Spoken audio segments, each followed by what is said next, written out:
जी हाँ, और हिस्ट्री में बहुत दूर जाने की भी जरूरत नहीं। अभी कुछ साल पहले ही जब देश कोविड महामारी से लड़ रहा था, तब भी संघियों को डीह्यूमनाइज किया गया था और संघियों की मृत्यु पर जश्न मनाए जाते थे। 2021 के कुछ किस्से सुनाती हूँ। ये बात है 85 वर्षीय आरएसएस स्वयंसेवक नारायण धाबडकर की, जिन्होंने कोविड महामारी के दौरान अपना अस्पताल का बेड एक युवा मरीज को दे दिया था, ये कहकर कि उन्होंने तो काफी लंबी जिंदगी जी ली है, लेकिन इस युवक के छोटे छोटे बच्चे हैं तो इसका बचना जरूरी है। अब इस घटना के 3 दिन बाद ही इस आरएसएस सेवक की मृत्यु हो जाती है और इसी को लेकर सोशल मीडिया के 2 बड़े अखबारों यानी लोक सत्ता और इंडियन एक्सप्रेस इस घटना को झूठा साबित करने की कोशिश करते हैं। यह उदाहरण इस बात का सबूत है कि कैसे आजकल फैक्ट चेकिंग भी प्रोपेगेंडा फैलाने का हथियार बन गया है। मीडिया की रणनीति यह है कि हिंदू संगठनों के अच्छे कामों को दबाया जाए और छोटे मोटे विवादों को बढ़ा चढ़ाकर दिखाया जाए, ताकि आम जनता के मन में हिंदू समूह के लिए नकारात्मकता बैठ जाए। नतीजा यह होता है कि हिंदुओं के साथ होने वाले अपराध और अन्याय अदृश्य हो जाते हैं या उन्हीं पर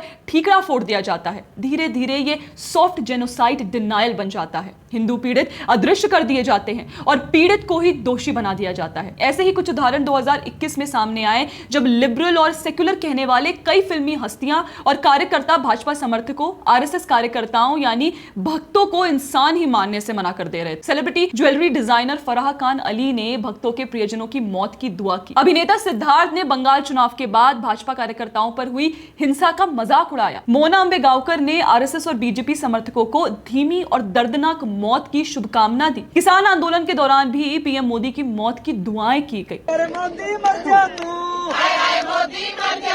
यह सब दिखाता है कि संघी शब्द का इस्तेमाल गाली की तरह किया जाता है।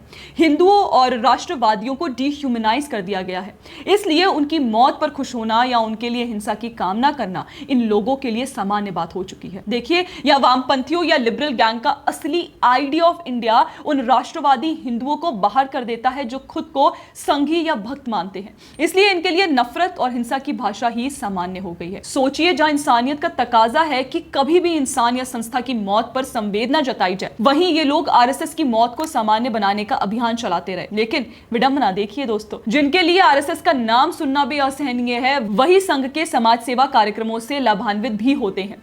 बाढ़ हो या भूकंप, आरएसएस के स्वयंसेवक सबसे पहले राहत सामग्री लेकर पहुंचते हैं। कोविड-19 के दौरान पूरे भारत में लाखों स्वयंसेवकों ने दिन रात काम करके करोड़ों लोगों तक भोजन और दवाई पहुंचाई। आदिवासी इलाकों से लेकर सीमावर्ती गांवों तक शिक्षा और स्वास्थ्य की जड़ें संघ ने मजबूत की हैं। और आज जब संघ अपने 100 साल पूरे कर रहा है विजयदशमी के शुभ दिन पर, तो वही इकोसिस्टम बौखलाया हुआ है, क्योंकि उनके नैरेटिव को सबसे बड़ा झटका यही है